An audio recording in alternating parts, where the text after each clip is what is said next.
Welcome to Flipped Classroom. Today's lesson we'll go over the Works Cited page in databases. MLA stands for Modern Language Association. There have been multiple versions of it, and we are using the 8th edition. We use MLA format to create consistency so our readers' expectations are met, and it's easy to understand the citations when there's a common basis. The main changes between MLA 8 from MLA 7 have to do with URLs. In MLA 7, which we used up until June 2016, you did not put the URL, the web page address. Also, with MLA 8, we have a quick 9-step guide that offers flexibility. And in this guide, you will see the word containers. Let me explain what a container is. A book would be a container because it holds a chapter. A web page would be a container because it holds an article. So, if our book is titled Just Mercy, the chapter title would be The Stonecatchers. If our web page is from the New York Times, the article title is Will Big Business Save the Earth? So trying to understand the concept of containers will be very helpful when using MLA 8th edition. Let's quickly review the format used with MLA 8. In the top right-hand corner, you'd have your name, your professor's name, the class name and date. Notice how the number comes before the month. In the top right-hand corner, you'd have your last name and the page number. Your title would be centered. Notice it is not underlined, it is not bold. All the words are capitalized unless they are articles or prepositions. There is double spacing throughout, but there are no big gaps between the header or between the title and the paragraphs. You have 1-inch margins throughout the essay. Part of MLA format is letting your readers know that you've used research, that some of the ideas in your paper are not your own. There are 2 places that you indicate that the ideas are not your own. The first are in-text citations. Those are little shortcuts that let the readers know the information is from a source. You want to make sure the in-text citation does not interrupt the flow of the reading. So there are 2 ways to do this. One is to use a sentence format that's called a lead-in. You might say something like, according to Brian Stevenson, quote, the death penalty is wrong, and then the page number. You would not need to put the word Stevenson with the page number since his name is already in the lead-in. The page number is in the parenthetical citation at the end of the sentence. Since web pages do not have page numbers, you would not need a citation at the end if it is a web page.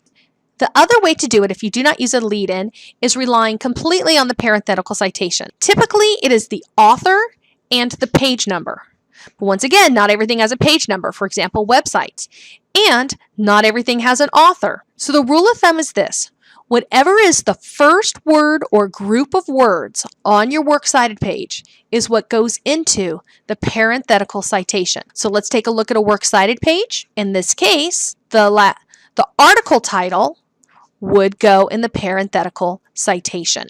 So going back to Works Cited pages, if the in-text citation is a little shortcut, it's telling the reader to find more information, go to the Works Cited page. That is at the end of the essay, and it includes all the information. So let's take a look at what type of information goes into the Works Cited page. This is determined by using the MLA handbook, or oftentimes it's easier just to use an MLA guide. ARC has a wonderful handout that I strongly suggest that you use.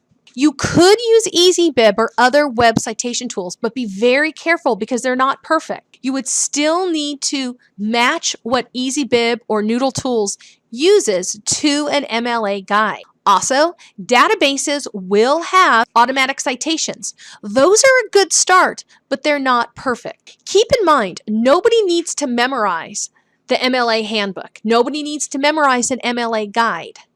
Treat it as a chef would treat a cookbook. A chef doesn't memorize all the recipes. He or she uses a cookbook to follow the steps. Same with students. You would use an MLA guide to know what steps to follow to write your Works Cited page. Now let's take a look of where you can find a really good MLA guide. If you go to the ARC Library website, click on Handouts and Tutorials. You will see the MLA Style 8th edition handout. I will also have this linked to our Canvas site. On the first page of the MLA Style Guide, you'll see a quick introduction on what are in-text citations and what is a works cited page. So let's take a look at this. In this in-text citation, until the beginning of the 19th century, America's colleges remained quite small. In 1710, Harvard enrolled just 123 students. Lucas, 109. Notice the period is after the citation. Also notice there's no quotation marks.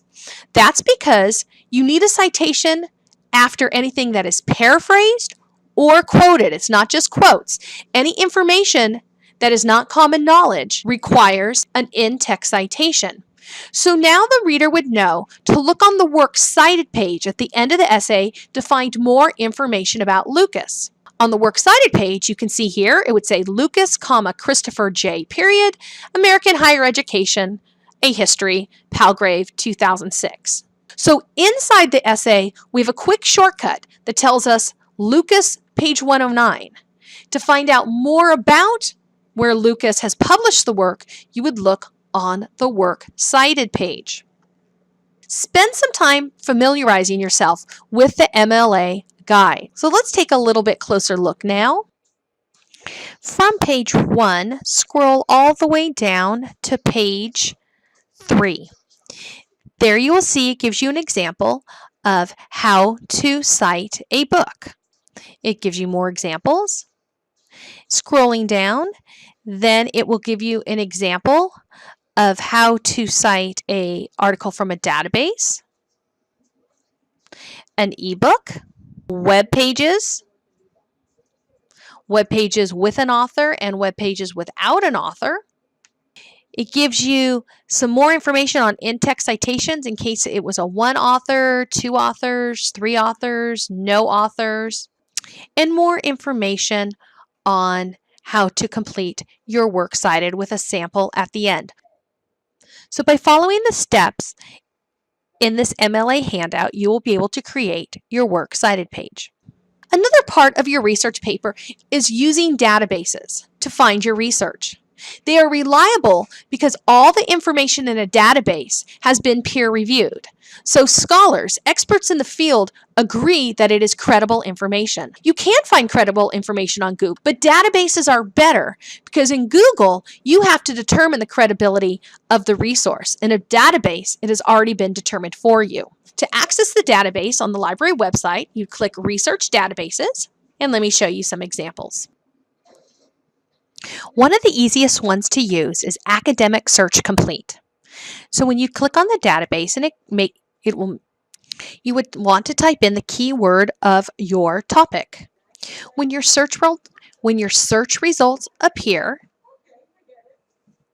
go ahead and click on one, and you'd have the information. You can pull it up as a PDF to read it. On the side of the screen, you will notice a citation tool.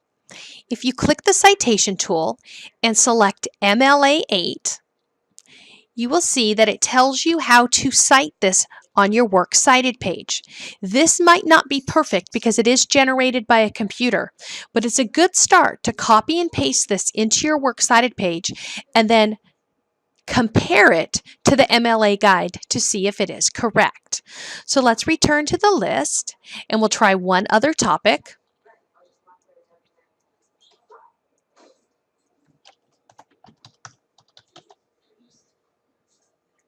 On the side, you may also want to change the publication dates in case you want to get something more recent. And once again, you would click on the article. You could hit PDF to see the full text. If you need to cite it, hit Citation Tool over on the right. Always make sure you click on MLA 8 so you can use it for your paper. Another really good database would be CQ Researcher, as well as Gale Virtual Reference Library. If you are looking for a book, because you're required to use a book for your research paper, the ebook collection is wonderful as well. Those do count as books, even though they are not paper copies. Always keep in mind the librarians are an excellent resource. You can call them, you can email them, you can even set up a research appointment. The librarians are very helpful when finding you resources. So please take advantage of those services as well. So in review, we've covered MLA format. We also reviewed databases and the importance of using them as resources for your paper. Thank you for joining me today in Flipped Classroom.